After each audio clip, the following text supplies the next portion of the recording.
Salam alaikum, j'espère que vous allez tous bien. Bienvenue dans Samedi Confession. di leen ñaan jàmm gudd fan wér gu yaram. Bienvenue dalal leen jàmm tey dama ñaaw ak ñaari jinne yoo xam ne dañu ma sonal tey ñoom laay def ak émission bi di leen bëggee déjà yéen ñëpp ñu ñuy seetaan après di bëggee jinne yi. Salut nos bébés. Coucou mes filles. Bestie. Hi bestie. Bien. Gars yi j'espère que yéen a ngi cool, j'espère que amoo leen jafe-jafe yu dund yu tar comme yu may dund effectivement parce que man yàlla dafa natu dafa mel ni gis nga yi may nekkal nii ci guddi weeru koor nga xam ne da ngay sonn nekk ak ñaari genre nooxóor yi mais sant yàlla rek. nooxóor ñuy ànd. Très bien. dëgg la. J'aime bien ce genre de réponse oui. waaw balaa ñuy continuer gars yi bu leen fàtte comme d'habitude aimer partager commenter surtout abonner. Et si vous voulez même mettre la petite cloche qui vous dit les trois fous sont de retour. waaw kay waaw. waaw léegi su ko defee ñu tàmbali dugg suñuy confession man j'arrive ak bu tar bu kii parce que li mu wax nii am na benn mot bu ma fi gis. kii nee na salut Doudou, j'espère que tu vas bien yéen a ngi ci jàmm. En fait dama doon waxtaan ak sama benn copain mu avoué ma qu'il a doro avec une autre. luy doro. Doro. Ouais. Mugu pan. Ok nee na faut savoir qu'on vit un amour à distance. Après ma laaj ko la raison pour laquelle mu def loolu mu ni ma góor la dafa am ay besoin par la suite si laa ko bàyyiwee mais métti na ma trop ndax dama ko bëgg ba tey loo may conseiller ala mun conseiller gars yi. nga muñ rek. relation à distance yi wax naa leen coono la. C'est dur, hein, faut assumer, hein. C'est hyper dur la relation à distance. Et puis même il faut apprendre à se dire la vérité. Yow xam nga ne yow ki nga nekkal mu ngi étranger. Je dis pas que c'est pas parce que c'est un garçon que ça lui donne le droit de faire attention. Mais yow en tant que jigéen, non, c'est comme si aujourd'hui tu me dis tu as un gars, il habite en France. Tu penses que genre les 1 an que vous êtes séparés là, il genre ouais, c'est vrai hein. dégg lu mu wax dafa am solo mooy boo dund yenn relation à distance yi nii ay confiance bi nga accordé nit ki noonu bro yi lii ak léegi sëy tamit nekkuñu si yooyu de barki sëñ bi dañ lay gëmloo affaire yi rek mais mi ngi ci leneen. C'est même pas une histoire de confidence, c'est juste soit nga bañ ko def sa xel. Ouais. C'est-à-dire que tu sais que moom da koy def mais bañ ko def sa xel. gëmm ci tu vois nga je dis pas nangu mais si en fait c'est une forme où tu acceptes la chose. Après le truc c'est que moom moo nangu relation à distance. Donc en soi lu ko si daal rek. Ah non oui bien sûr tu da ngay assumer de. non la demee la assumer rek te muñ. Alors kii nee na j'ai l'impression que ma vie défile sans que je la vive vraiment. Je vais à l'école, je rentre à la maison, je mange, je dors, je scrolle et j'attends.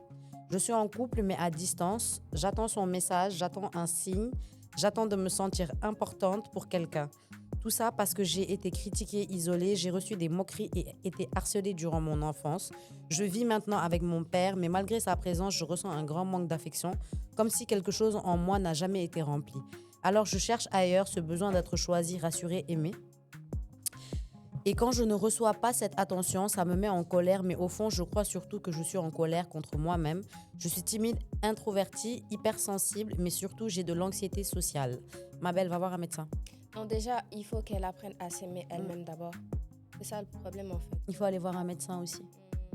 Et pour t'aimer toi-même, soit tu vas y arriver avec le médecin, soit il faut que tu te fasses violence. Aussi, je me dis qu'elle devrait essayer de trouver un hobby, quelque chose. En fait, dans le monde dans lequel on vit, tu ne peux ni compter ni attendre sur personne.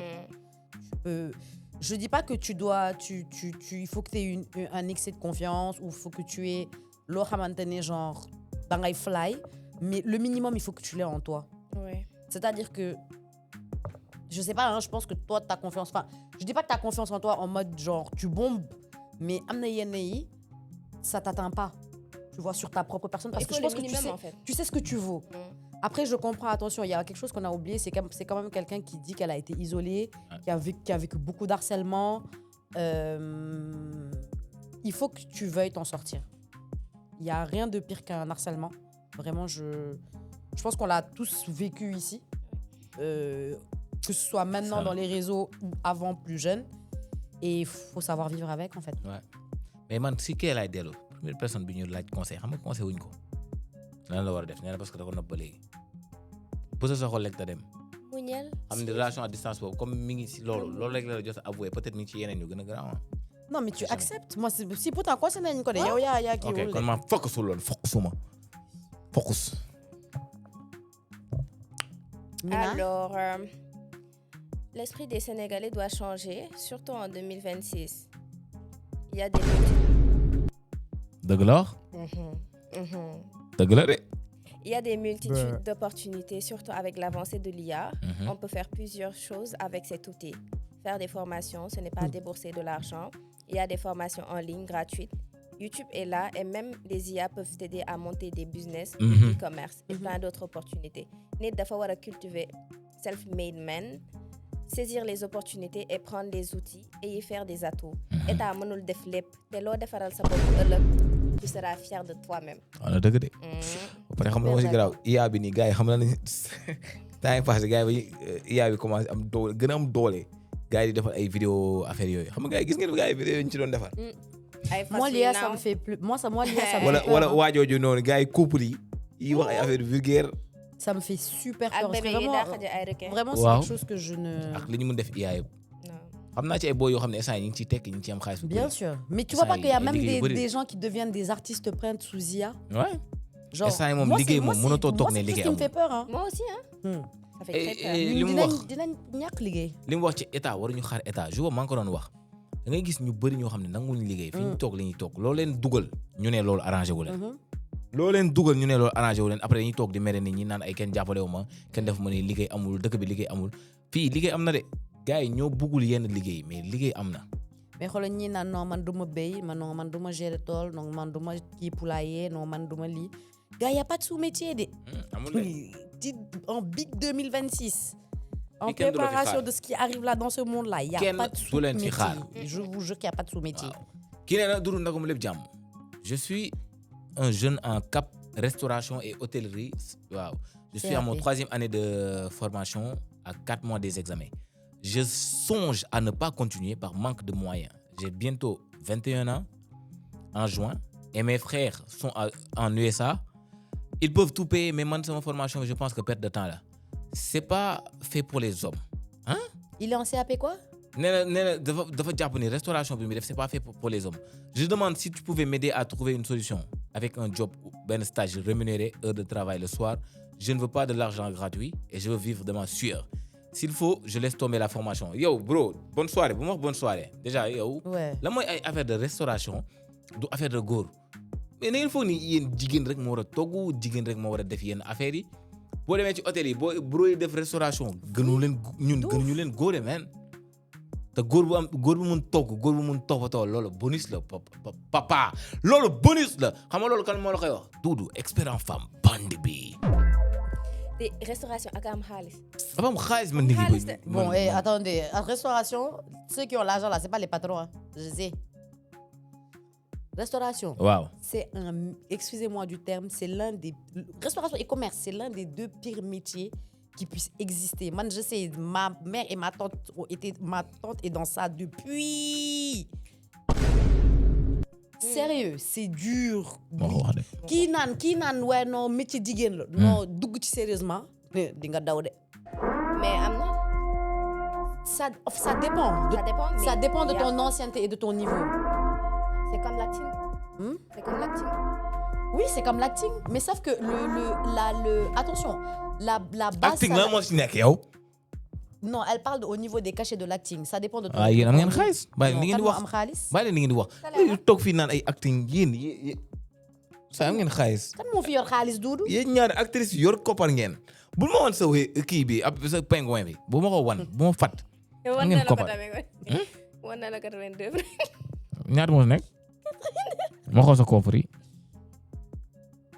J'ai failli ne pas venir tourner. Bi ma lay woo sànq. Sa coffre yi bëri na 0 de. Lii nag ñaaw na de. Ñu joxe sa numéro gars yi kii la cagnotte la. Am Sénégal léegi lu xew ñu cagnotte. Cagnotte leen après da ngeen di cagnotte après man ma envoyé leen sama numéro. Ndeysaan. Gars yi mos nañu cagnotte pour kii. Seet naa Ousmane mu sell ma pour benn oto blindé. Xaalis boo xam fu mu dem. Gars yi dañuy cagnotte rek. Mais après cagnotte est-ce que ñu ngi lijjanti xaalis fu ñu jëm? Surtout. Ah loolu moi je pars du principe que loolu yow ak yàlla la de. gars yi am fit de am ñoo xam ne dañ koy coob de. les gars yi ragalatuñu bàyyi naa la ak yàlla de. ba ñu egg. nee na ni non la keneen lire. Je lis. waaw liiral. Alors kii nee na excusez-moi.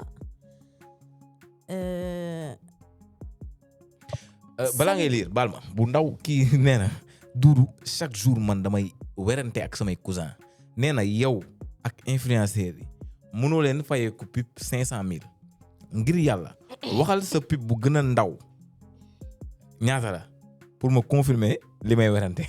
J'ai pas compris. nee na moom day werante ak ay cousin am chaque jour. sur le fait que ñun mënuñu encaisser ci publicité 500,000 nee na moo xoo li gën a ndaw li ma encaissé ci pub. pour werante madame, bi jeex ça, qu'on a jamais touché 500,000 pour une pub. waaw. mënul nekk Genre c'est le plus haut. waaw. da ngeen koy tontu. Jeanne joxe sa tarif. xanaa gisul woon tarifu Kiné Ndiaye. non kii astafurlah. jabaru Ngaaka Blindé bi. Fatel. gisul woon affaire Fatel bi xanaa. saa yi gars yi am nañu xaalis de. dañuy topp rek. En fait, vous savez, les histoires de pub là, ça dépend de comment tu négocies mais ça. gars yi dañoo xamul sax même bu pub bu dul influenceur publicité si boppam moo am xaalis. Attention, hein, ça n'a rien à voir. Hein. La Wow. pub et le placement de produits. publicité si boppam dafa am xaalis yéen boo xanaa mosoo leen dégg publicité yi gars yi def publicité yi nii si télé ñaata la ñuy fay. xaalis bu bëri la. yéen gis ngeen Jaw Ketchup nu mu changé yéen gis ngeen Jaw Ketchup nu mu meloon bu ñu soog a ñëw ah. nekkoon Jaw Moutarde jékki-jékki commencé affaire yi di baax di daw. Jaw sori na mu kii. gisoo Janine. non Janine li muy encaissé du ko wax mukk fii. du ko wax Mais encaissé au moins. Janine bët yi mel woon ni moom mooy xaalis bët yi marron. en tout cas daal mu lay wax 500 yi nga wax noonu que ay gars yi dañ koy werante du kii bul sonal sa bopp di werante loolu laa lay wax daal bul sonal sa bopp di werante gars yi dañuy encaisser loo xam ne waaye. En fait, l'histoire de la différence entre le placement et la publicité, c'est-à-dire que tu factures ton image sur une publicité, parce que publicité, c'est un temps. C'est-à-dire que tu peux signer une publicité sur 3 ans, 2 ans. tu peux signer une publicité sur 2 ans, et bien évidemment, il y a un cachet qui va avec. te nit simple rek mooy ku dul influenceur. suñ la wooyee ci publicité rien le fait que yow sa kanam nga war ko joxe ci publicité. Bien sûr. ñu taf ko ci dëkk bi rek dinañ la fay lu ëpp 500,000. Non, minimum 1 million pour ce type de truc. waaw man waxuma la koo xam ne personnellement, yow yaay defar vidéo yi def tout ça.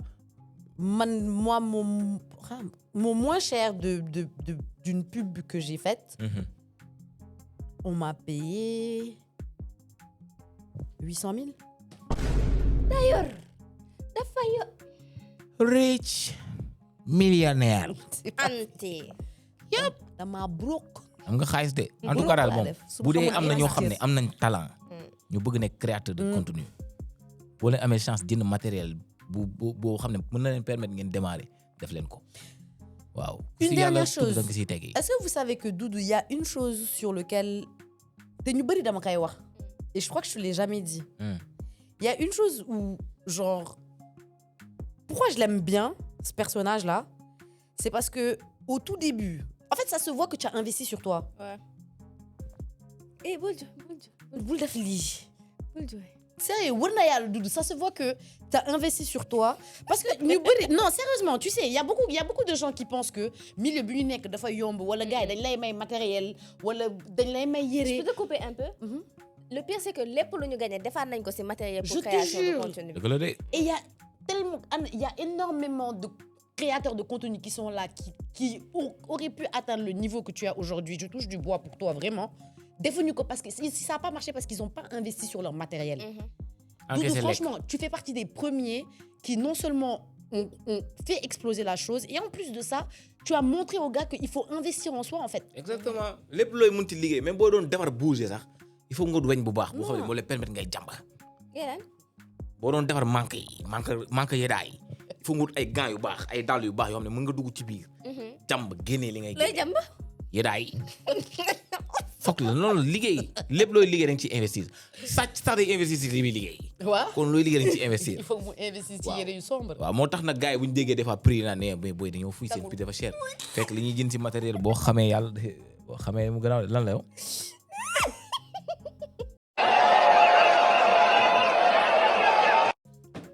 lan la.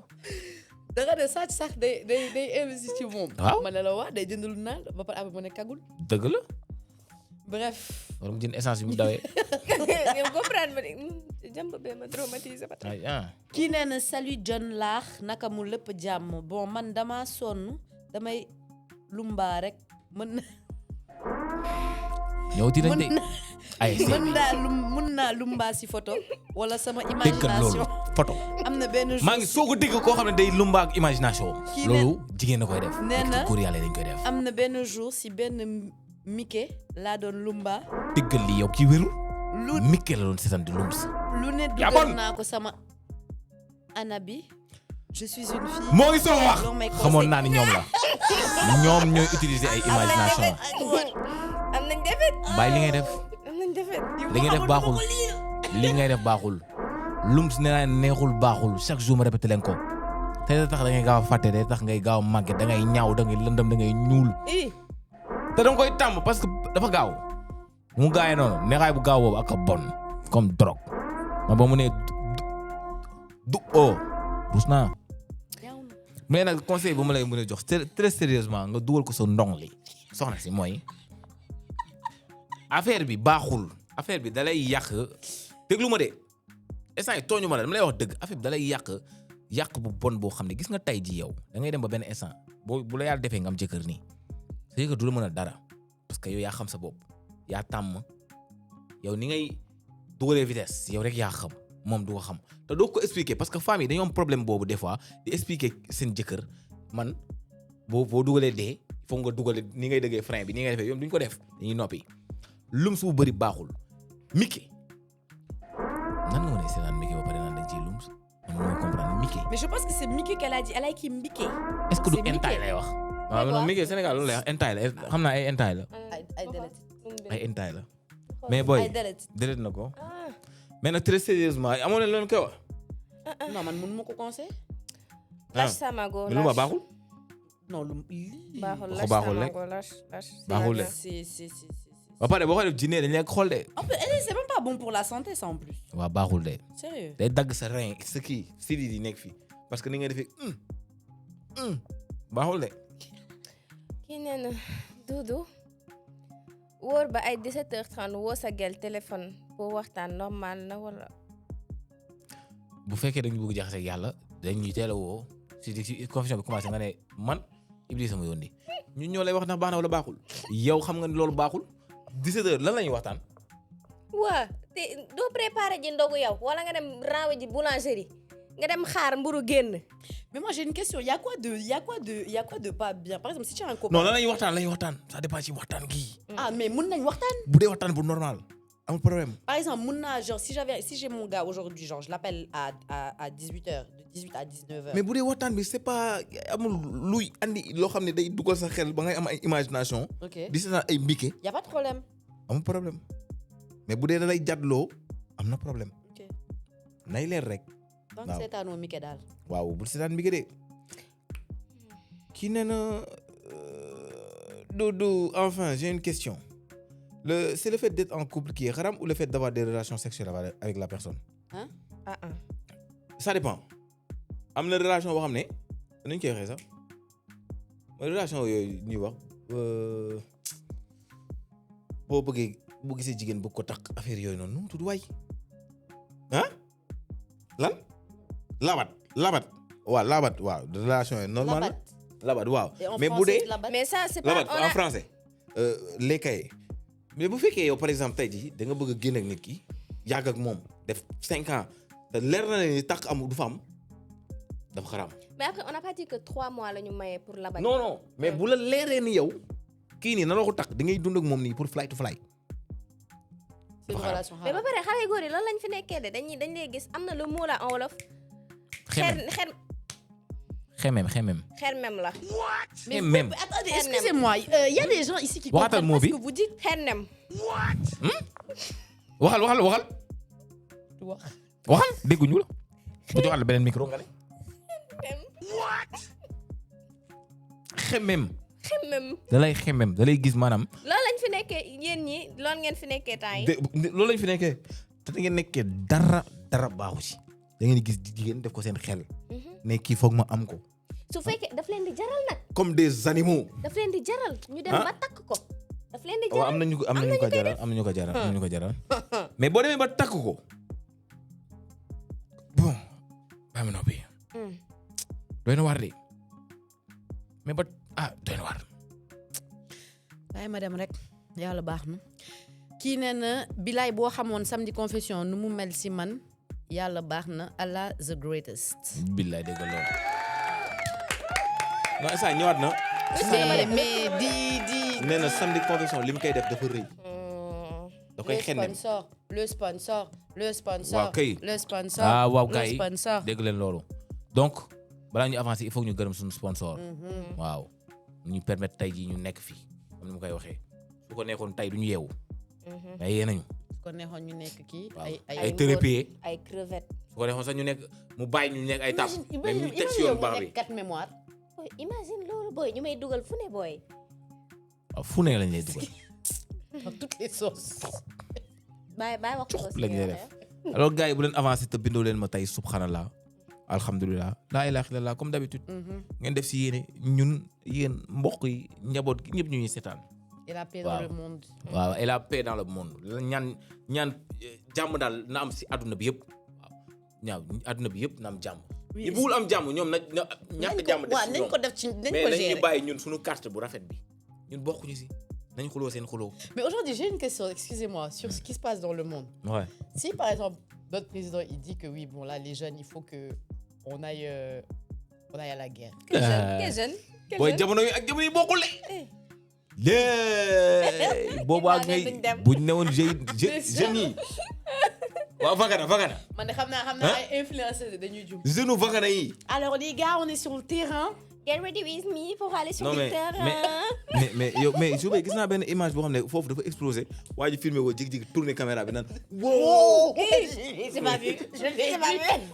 na jaxasoo la léegi waaw. mais suñu woote woon dëggantaan ay ñoom Franc ñooy dem ay ñoom Fadam ñooy dem de. Pape Moussa.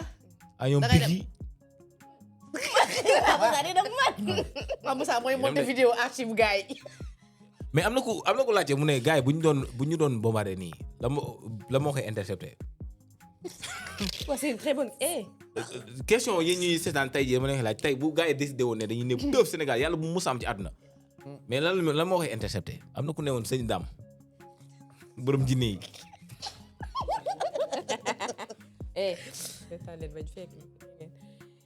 John man benn problème laa am.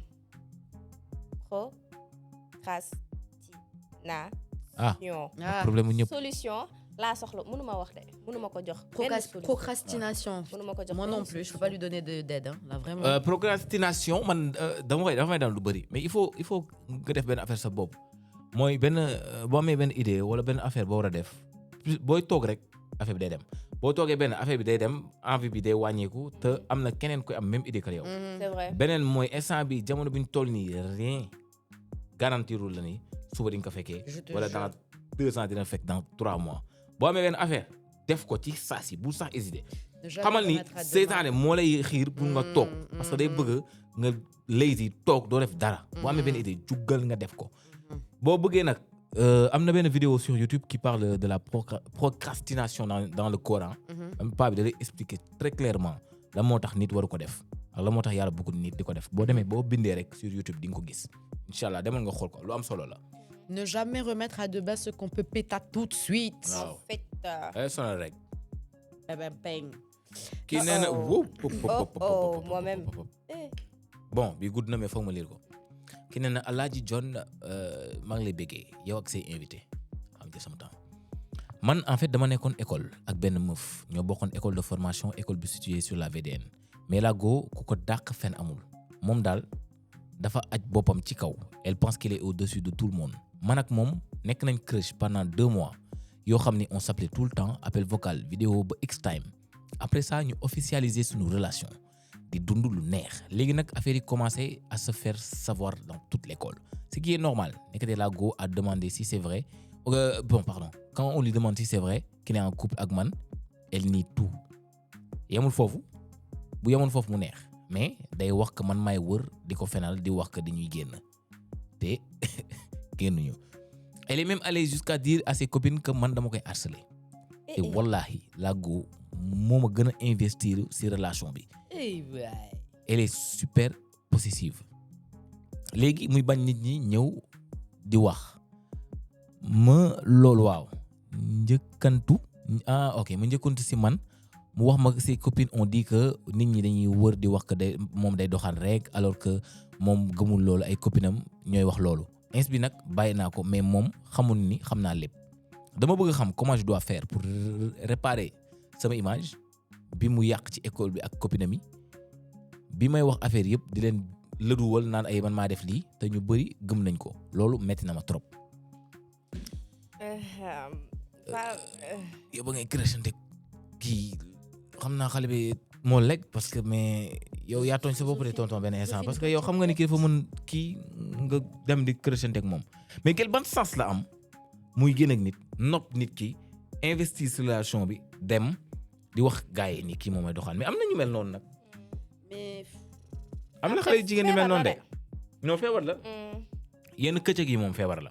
Après, que l'histoire de son image et tout, moi, je pense pas que mon go est-ce que non, c'est pas slide. Non, en fait, c'est pas. Tu sais, il y a un truc, c'est que n'en parle pas pour la simple et bonne raison que il y a le dîner d'Afligan.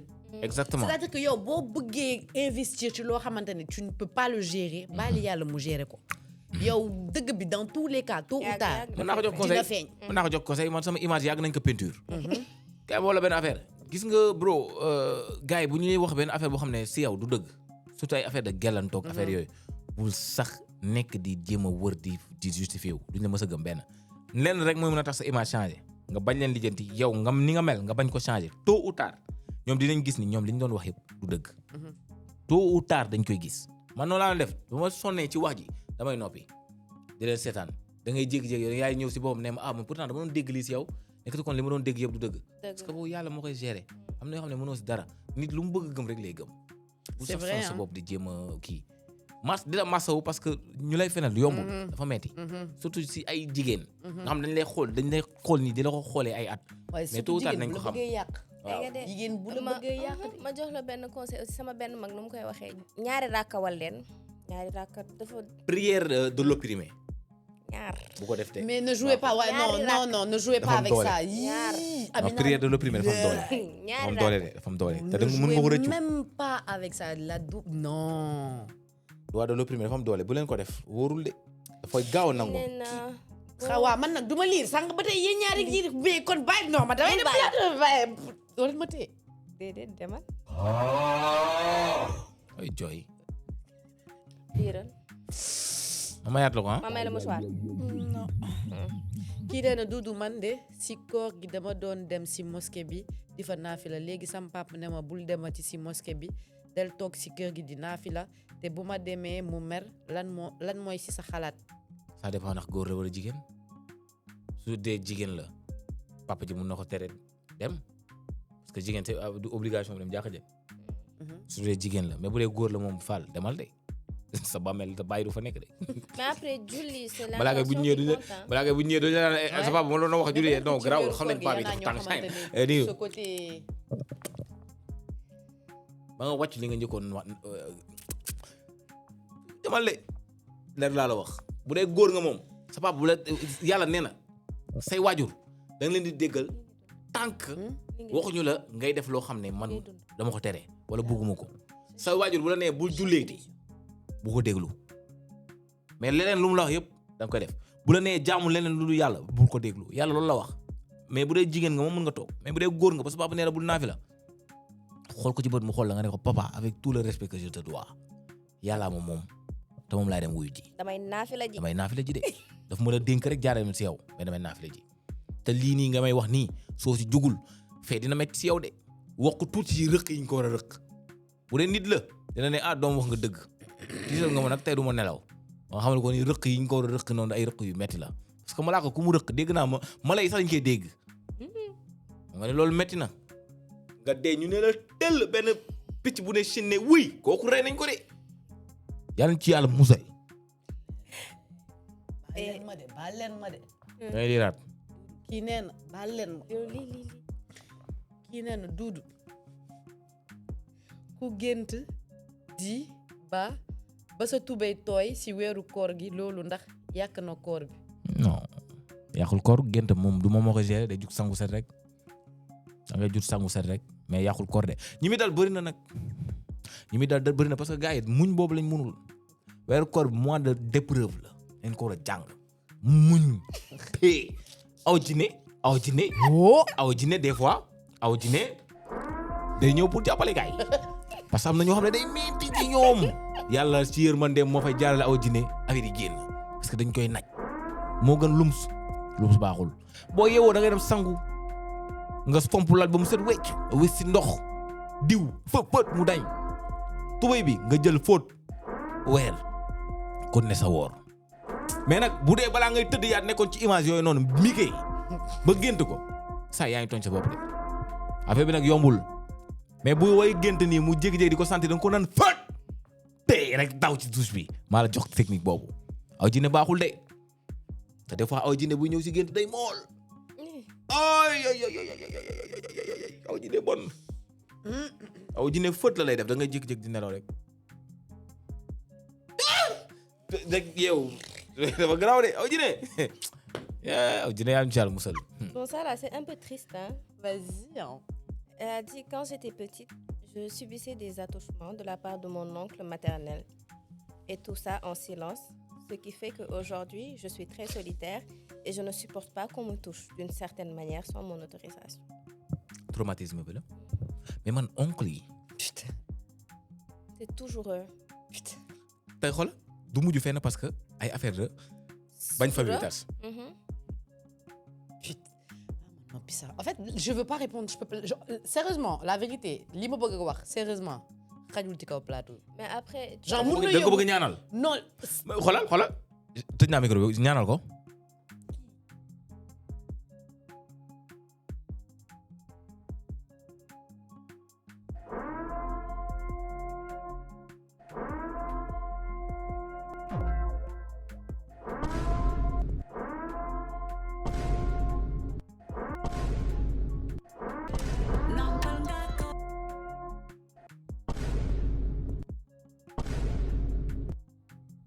Boy, gars yi li muy wax ni waxal. Je vous jure que la castration chimique devrait exister dans ce pays. Castration chimique. Waaw. Tu sais ce que c'est? mooy lan. maanaam ñu casser la ñu dindi la. oui. je parle de chimique. lépp la ñuy dindi. yëpp. maanaam dañ koy teggi. waaw. ndax lan li ñuy def baaxul de moo tax ñu ko war a teggi maanaam yow da nga bëgg ñu leeli ko lépp. mais kilo mburu bi ñaari na la ñëw pët. léegi bi sax de ci ton. et en plus Dieu que vous on ne niez. fait même pas d'anesthésie. Vous devez tout sentir là. lépp la ñuy sentir. vous, frère. oh loolu foofu looloo wax looloo baax parce que gars yi dañoo bon. xool jeex na ndeysaan li métti na nag de. J'en ai marre, wesh. Seriously? Massa, ma belle. ñaanal leen. barke sëñ bi T'as nga vu, wax dëgg la. lui, pour lui, par exemple, tu peux faire la doigt de l'opprimer. Wallah. Wow. Fais-le pour lui. Ñaari raka. Ñaar. Oh. Arrêtez, ouais. Bye. Oh. non bi moom d'accord nañ. Et puis, elle là, elle devrait aller voir un médecin, comme tu as dit tout à l'heure. Oui. traumatisme yi nii. Ça se traite. du gaaw a dañ de. Mais ça se traite, Doudou. waaye mais yombul nag mu dañ. Yombul. Et même après si ça se ba pare traite, tu as kii des nekk ak séquelles. yow kii ñëwoon après nekk ak yow du comprendre day foog ne yow da nga ko bañ wala da nga ko seexlu fekk yow dafa am ay affaire yoo xam ne moo la marqué. ba da ngay ragal. ñaanal yàlla rek. Si tu as la chance de tomber sur quelqu'un qui est bon. comprendre la. waaw. Mais boo tombé ci benn Maar foog. caméra.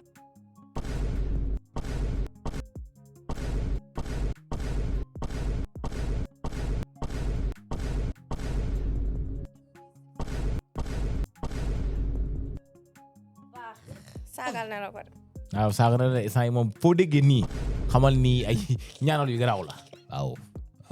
Purée, j'ai fait Massa. des bacards à cause de lui. wesh. bilaay Massa.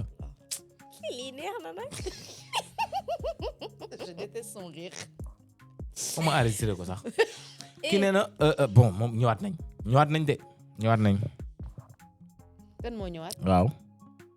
Kii nee na. moom nee na affaire bee ko sonal. Ban affaire. lum si bi.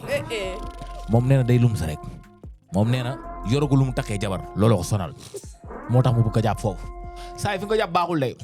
c'est pas parce que moom loo takkee jabar rek da nga bëgg jàpp affaire bi di ko astiquer. parce que am na affaire yoo xam ne boo ko jàppee sax di ko siraas da bay der bi day yàqu. bu demee affaire du dëgër fu mu jógee dana bu dang te boo may jabar da nga naan sonn affaire yi bàyyi ko affaire bi baaxul. affaire bi neex na mais baaxul de te neexaay bu gaaw la yan ci yàlla musal. amiin. mais booy bon problème nañ ak lumba. booy fi ñu jàpp di astige rek astige weeru koor lañ nekk dañ koy jàng leen julli si yonent bi loo leen mën sallallahu alayhi wa sallam parce que lumba yombul mais xalaat xam la ngay xalaat nga war a bàyyi lumba xalaatale booy lumba jëndee dañ lay tiim naan xoolal kii ak ñàkk ful la chaque jour kii moom du doy la de cim beneen jëndee ba naan kii dafa ñàkk fayda maa koy def loolu lii de waaye yambar damay ñëw rek ne ko xool xale bi nu mu moolee rek rek mu génnee affaire bi rek commencé tëp te xoolal 5 va et vient ngay def pare soo paree mer ruus am gàcce. aywa xam nga dina yooyu. waaw jërëjëf loolu la lay wax. kii boo ñàkk fula kii boo ñàkk jom. am leen fula waay Xoola. Lumba baaxul ko bindee laa koy liire. bind ko liire ko noonu. Bonjour vous tous. mais Doudou. je suis contente de toi. mais lenn laa bëgg wax sa invité. yu jigéen ñi. rafet nañ. ku si nekkul en couple. présenté ma ko. je suis libre. et je salue tout. merci. bandi baa ngi ko. bandi bi. ki mooy bandi bu mag Janine est célibataire au cas où tu la veux. prends-la. Pardon? Prends-la. Pardon? Qui est célibataire? En tout Janine. cas, c'est pas moi. donc tu n'es pas célibataire. Non. kan moo lay jël. Elle est en couple avec Dodo. Laylatul arrête, on ne veut pas dire. Arrête, Amina, arrête. ñii lii bëri nañ de. Imagine lii ñaata caméra ñaata wu ñoo ko war a seetaan. ngeen toog fii di fenn. turu Doudou bu soobee yàlla laylatul ma ne ni ma nar a tudd si laylatul xadr bi laa yërëm. Janine ay remporté la billahi situation. yéen a ngi tudd koo xam ne. da leen tudd rek. Mais du ma tudd Doudou, hein. Tu crois quoi? Tu crois qu'il y a que toi, wesh? Mais tu es malade, en fait. Tu es un fou, en fait. Tu es un fatigué du cerveau, en fait. Tu te prends pour qui? en fait. Tu te prends pour qui? wuy sama ndey. déggu leen bii. ki ne sali Doudou man lii xaw ma nu ma koy waxee tellement que daf ma metti ba daf may rusloo xaw ma na laa koy waxee mon propre père daf may gens. Déggu ma. nee na son propre papa daf koy gens. nee na daf ko metti ba xamu sax nan la koy expliquer nit nee na affaire bi daf koy dégoûter. dans son père biologique. yes. son père même mère. son padre. putain. oh. ñu muté waat wala ma noppi.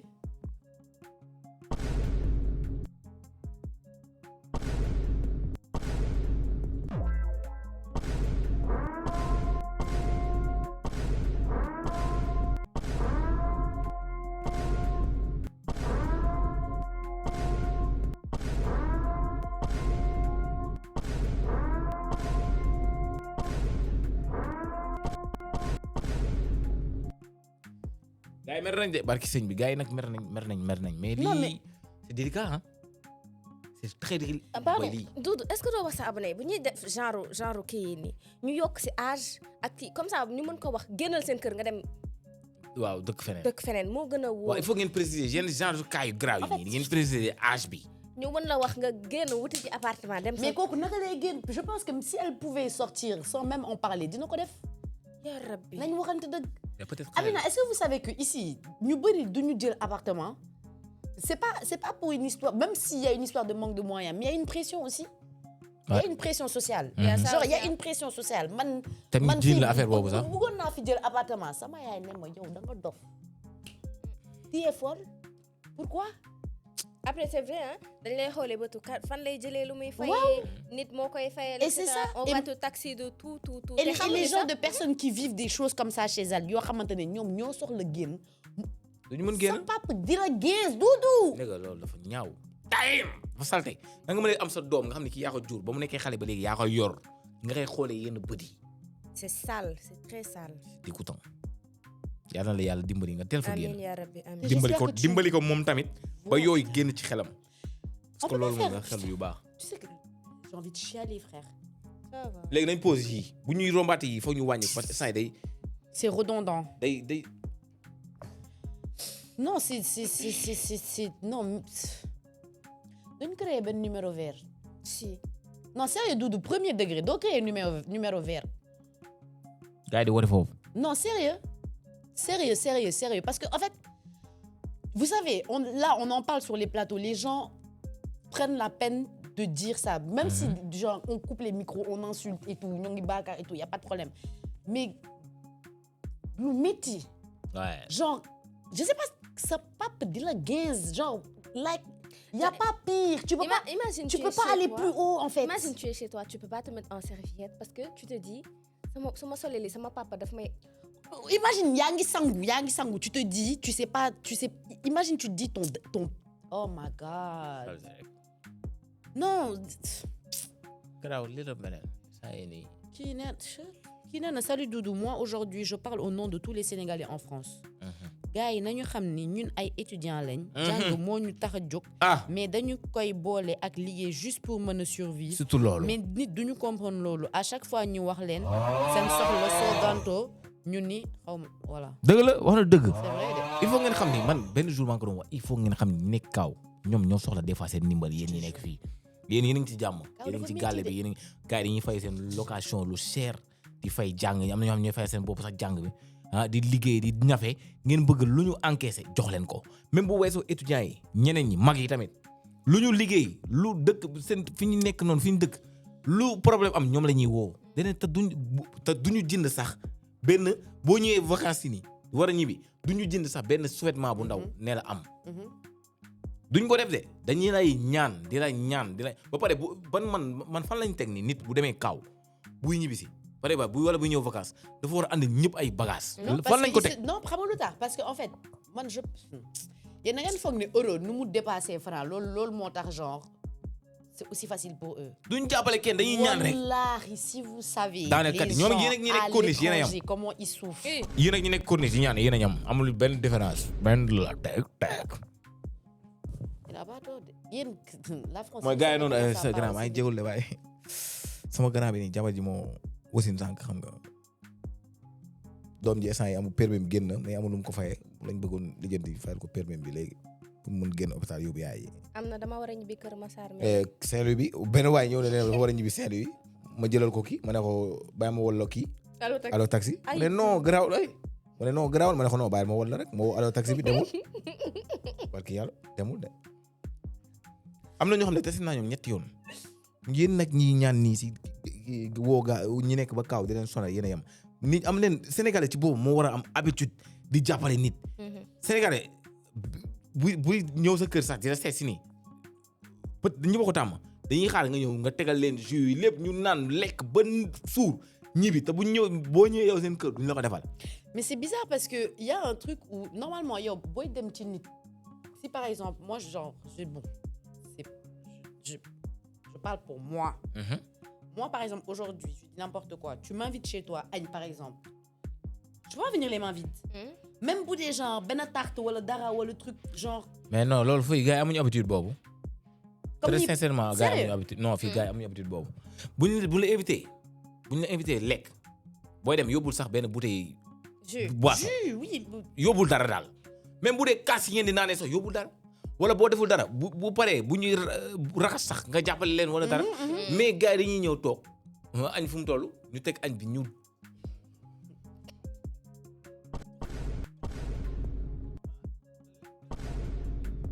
après xoolal toog waxtaan tuuti dem ñibbi. imagine ñu ne la wala ñu ne la léwal amul. waaw te ñu ne la léwal amul dañoo tiit man te xaaral bu añ bi di lekk bi di ñëw nii nga gis ñu commencé. waaw du commencé aju. duñu xool añ duñu xool lekk bi de. waaw sànq bi fu mu toll waaw mi ngi foofu siri bi mi ngi ma dugaloon suuf kii bi waaw yooyu la ñuy def am leen habitude bu ñu leen invité fenn foo xam ne dañ leen invité lekk ngeen yóbbu lu mu bon dara lu ndaw. lu mu ndaw dara même bu dee ndox la yóbbu leen dara mais dañ leen invité lekk lekk bi yéen buy tegu boo leen di dóor di ñibbi. ni mu ma dafa ñaaw changé leen quoi. kii nee na salaam Doudou au fait man lenn mooy sama problème moi et ma copine dañoo rusante. et ça va bientôt faire 1 an ñu nekk ba ay projet de mariage taxaw si. bandi bi. et bëgg naa loolu dañ. nan lañ de parce que couple marié moom amul woon rusante. couple marié moom rusante am fa place. parce que guddi dafa war a jot nga ne ko alaaji. mu ne la waaw nga ne ko tëddi mu jug daw. couple marié nga ne ko lan amul rusante. loo koy wax.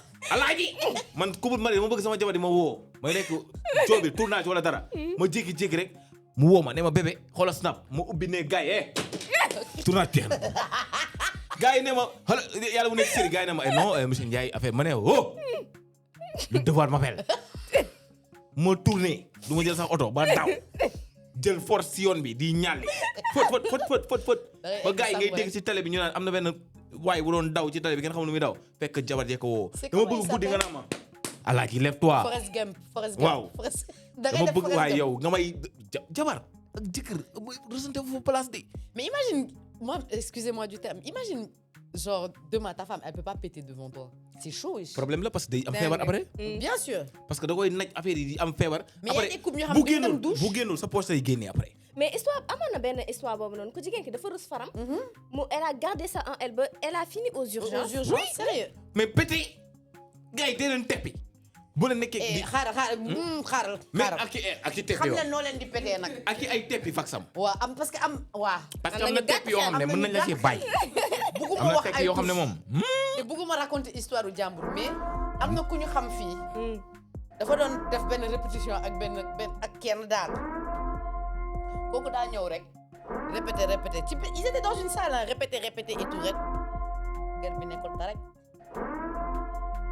dëggantaan man vraiment je pète moi je pète mais man en fait sans blague sénégalais moo def benn affaire bu garaaw gis nga nit bu bëggee dem douche seen kersa moo bëri peut-être je sais pas wala yar bi la nit bu bëggee dem douche am na kersa dem ci douche benn parce que kersa bi beneen bi mooy su ne ay jeunes lañu wala ci famille am na ñoo xam ne ñàkk nañ fayda ñàkk boo xam ne da ngay génn ñu lay ree yi la xool naa la waaye saa yi gaañ nga sa boobu de waaye saa yi ñax nga de waaye saa yi kii saa yi loolu boo koy téye boo yàgg da ngay feebar saw tur dugub teppi vax boo koy téye da lay andil feebar gis nga boo nekkee sa chéri wala sa kii saay même boo dul boo génnee sax baax waxal de en fait il faut nga xam ne ay nit lañ on n'est pas des robots on n'est pas des robots nit dafa am loo xam ne bu duggee ci yow il faut mu génn mënoo leen banaa benn 20 ans wala 5 ans ngeen di jaay benn humain parfait boo xam ne du def dara ah tubli sax duñ ko def dañuy am na ñoo xam ne ruus nañ sax dem sawi da ngay naj affaire yi. non toog ak nit biir sa biir bi day yuuxu sa biir bi xam nga foo nga xamee ne biir a ñàkk kersa boo ko najee sa biir ba naan. c'est pas ça xam nga kañ lay métti. cystite yow xam nga lan mooy cystite. non non. ñii lii ñu seetaan nii xam nañ xale yi jigéen ñi surtout xam nañ lan mooy cystite. Cystite c'est une infection boo xamante ne c'est justement par rapport au fait de retenir ton pipi. Doudou wër na yàlla gis nga boo cystité je sais pas si ça arrive aux hommes je sais pas mais gis nga boo cystité gis nga cystite da ngay saf saw tous les 10 minutes te xoola toq mooy génn ba pare xool dara ça comme nii par exemple dañ maa opéré ñu ubbi ma nii à froid à chaud nii. kon gars yi bàyyi leen li téye affaire yi parce que dafa am ay affaire yu si nekk affaire yàlla lu mu def mu war a génn dafa fekk baaxatul boo koy téye ci biir day gis nga mbalit boo defee ci muus bàyyi ko fi bu yàggee day sax. parce que baaxatul boo waree am na yoo xam da ngay génn ne ko bébé j'arrive xool comme ni ngeen def des fois rek yow Fatou mi may woo génn. waaye alors Fatou dit bëpp yooyu noonu def leen yooyu garaawul. dafa am ñu si ñàkk keesa tam nga ne ko bébé j'arrive mu ànd ak yow ci bitin la foo jëm.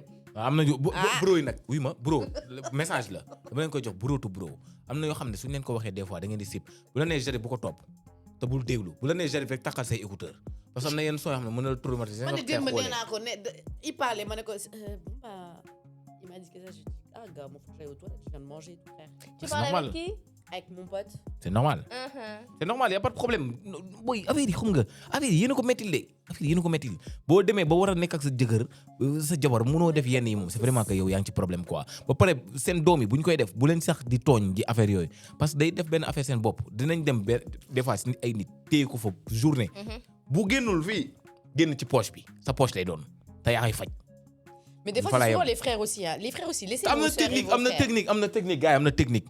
des fois da ngay dem ci non da ngay dem ci angle ba da ngay ñëw boo ko nee da ngay téye benn toxoo bi nii ñoo def nii sa loxo yi moom la da ngay téye benn toxoo bi nii rek nga xëcc ko affaire bi dana boo xoolee amul benn problème du andi benn problème. nekk ci jàmm non damay wax gars yi samay bro lañ samay bro lañ samay sister Non, mais lañ. elles peuvent mettre des mouchoirs. Vous pouvez mettre des mouchoirs aussi si vous voulez faire caca. Et que ça passe. yow waxuñu ñun teppi vax yow fi nga ne ma sori yow moom teg kamba yow teg kii bi moom courant bi moo la sonal man ngelawal bi laay wax teg courant bi moom mën naa jox beneen secret da ngay ut allumette boo ko taalee saxaar bu fayee saxaar bu weex boobu di génn lu mu fekk comme odeur da koy waaw da koy neutraliser c'est vrai. waaw loolu moom xoola mais nag boo leen gis ku yor allumette rek ngeen naan ko xam nañ la dee allumette bi bàyyi leen kook allumette am peut-être dafa taal ay garabu yoo buñ kenn rey mais sinon yow sama sauce Twitter bi duñ ci wax. Non, bëgg naa ci wax s'il vous plaît. amoon Mais yéen lan mooy seen problème ak kii. en fait. non amoon naa xam benn ngeen ne kii ngeen di soos nii safu ko. bilaay yéen sauce bu ñàkk fu la. doo beeg. loolu dëggantaan démb première wax yi gars yi na ma ay tiktokeur de bas étage yow youtubeur bi yaa ñuy wax ay waxu monétisation am ku ne ma yow ñu ñëw la soutenir ba nga toll fii nga ñuy wax tey fii bàyyi booy ñu lekk seen xaalis ma ne À qui nan oui, Heureusement. voilà, c'est ça de genre en mode, hein, il a dit en Wolof, mais en mode, c'est ça de surcoter des gens, que voilà ce que vous, les gars que vous surcotez, voilà ce qu'ils vous font maintenant. ma ne heureusement ba yàlla mi ngi may dimbali di ma sutur la ba lépp lu ma soxla ci yàlla rek laa koy jëlee. Imagine dara daloon ma defoon cagnotte après moo wax benn affaire boo xam ne man loolu laa sentir ni dëgg la gars yi ñëw naan waaw yaa feebaroon ñu may la. yoon la ñuy wax. barki sëriñ bi. billaahi ku am soxla dee ko dénk yàlla sinon gis nga ñii ma gis nii teg si sama bët dañu nekk si internet bi lu ñu la defal dinañ toog ne waaye yow yaa fi defoon lii ñu ñoo la def lii ñu ñoo la def lee ba pare man xam la moo may def rëy te ñu ne non Twitter star moo am fi quoi waaw fii du Facebook fii du TikTok mais je sais que fii du Facebook parce que application ba ma si dugg bindul Facebook bindul Twitter bindul leneen am naa ne Twitter la te déjà yow miy wax fii du Facebook fii star amu fi yow Elon Musk ba muy jënd application bi di ko tuddee X yow dafa mel ni da nga toogoon naa ko oui monsieur Elon regardez lii très bon investissement. fu nga jënd ko placé ko nii defoo ci dara. Est-ce que du moom ni nga moo ko ubbee X? application bi noonu lañ ubbee application te il faut mu xamal leen dara ñàkk naa ñàkk fayda boo xam ni bu doon saaga sax laa lay wax safuma amul luy dund ci kaw àdduna luy dund rek laa koy wax luy dund loo xam ne mën na ma man tiitloo ragalloo wala waxuma loo xam ne damay tëdd di jooy amul man dama ñàkk fulla Et entre parenthèses, open the guillemets. entre parenthèses bras guillaume bi cybercriminalité Voilà, loolu laa bëggoon yow wax. ngeen xaar ko Moytu leen ki ngeen di saaga. ma ñàkk fayda de Kii am jot am na jot. am naa moto am naa oto wër na yàlla fii xoolal. laay dem plainte la nga toog di yuut di jooy ba sa baqate nga ne ba nga ko doon wax foofu dafa neex man du ma bigi de man du ma bigi man dama ñàkk fayda ba pare da ngeen boy non bigi sama waay la moom cybercriminalité joué ba may dem dama ko ne bigi cybercriminalité nu muy demee parce que yow yàgg nga plainte xam nga yàgg na plainte moom moo teg si acte waaw bigi moom da lay plainte moom mais day baale Mais man il a du ma baale man du ma la baale fii du ma la baale fële ay. non am na loo xamante ni. yàlla lan la wax seen diggante seen biir yéen gérer leen ko seen bopp waaw mais il faut eh baale. ma ne je vais pas accepter te xoola gars yi Twitter dafa am ay gars yu intelligent Non, oui, bien yoo xam ne ñoom dañuy ñëw wax li ñuy def mais y a un groupe de jeunes c'est des jeunes de barki yàlla ay booy ay 17 ans la ñuy am booy yoo xam ne bu ñu taxawee sa kanam duñ la mës a saaga xalaatuñ ko Ay photo lañ lay ñooy laaj. nekk foofu di la saaga ba pare du ñu am PP man déjà du ma xuloo koo xam ne amul fit sax def photom man la lañ foog yow man mën nañ ma attaqué boy 12 ans si réseau yi man survivre naa ay saagakat ñoo xam ne dañu lay jël di la taf di la saaga suba ngoon di la saaga sa famille yëpp di ko seetaan tu as fait 12 ans 12 ans léegi la information bi yéeg. nga bëgg ma ñëw ci juddooguma bi ngay commencé génn. bàyyi conseil bi ma leen di jox si à travers man li ma dund nii mooy internet boo ci nekkee ñu lay saaga ñu lay jiñ ay affaire bu mu la naqari parce que ki lay def loolu noonu da lay saaga ba pare dem nekk ci jàmm yow ngay am naqar ba doo mën lekk kooku mi ngi si jàmm nit mënu la tooñ nag ba pare jël sa happiness mënta ne. nit bu la tooñee da ngay jël ay tiyaabam mais bu ko jox bu si am naqar te xoolal li ma wax amul mu si delloo de depuis que affaire bu bële boobu ñëwee am na ñu bëri ñu xam leen lu leen neex la ñuy wax dem nañ ba dañuy jël sax ay tweets yoo xam ne dañ koy jël traduire ko juste rek pour am xaalis loolu sax amul problème mën ngeen si def leen neex parce que seen boo leen bëggee am xaalis bu leen neex sax ngeen jouer carte xaalis suñu lu leen neex la mais bu ñu leen waxee benn affaire boo leen xamee dëgg la boo leen di sauce na sauce bi saf sax ngeen joxe argument yu sax Ouais, que ce soit man damaa drôle, ñëw quoi. rek ne monétisation man mënoon naa ne monétisation bi bokkul ak bu YouTube ñoom la lañ ci xam est-ce que xam nañ li may wax rek ñu commencé di wax waaye yow lii ay benn boy naan ay tu vas rien faire benn boy bu ndaw xaw ma lan. son bi sax jeex na li mooy wane ni émission bi jeex na. di ma fàtte dama leen koy waxaat noppalu leen. peut-être da ngeen ma gis ma noppi nii di reetaan tout le temps. ñu ne non boy bi dafa yaru wala ñenn ñi naan yambar la faale wu ma dara. am na ñoo xam ne si foofu buñ ma doon yàq suba ngoon lu toll ni laaxu natare safuma. laaxu natare. laaxu natare. laaxu natare. laaxu natare. oui dina ma sox su ko defee gars yi ñu leen ñaanal gudd fan wér gu yaram. bisous nos bébés. di leen ñaanal yàlla bàyyi jàppale leen ngeen bàyyi. yow noppi. non c'est que Mia li mu wax a rëy namp nga ba feral ko xaw ma lan. sama gars yi su ko defee ñu leen ñaanal gudd fan wér gu yaram di leen ñaanal jàmm di leen ñaanal yàlla dimbali leen ngeen bàyyi lumsu bi parce que lumsu baaxul yu xaj la. waaw santé prospérité argent ak tamit nité yàlla ñu yàlla may nité. waaw yàlla ñu yàlla may ay jabar yoo xam ne duñ nëbal. yàlla ñu yàlla may ay jabar yoo xam ne ruusante wuñu yàlla ñu yàlla may ay yaru si biti saay si biir yàlla ñu yàlla may yooyu yoo xam ne danaa alaaji rek bu la wax ba pare ba alaaji bi bu xëccee ii bi mooy sawaay jugal. alaaji. bàyyi li nga def. alaaji. kubel. c'est coupé. kubel waxaatal yow. alaaji. kubel yow.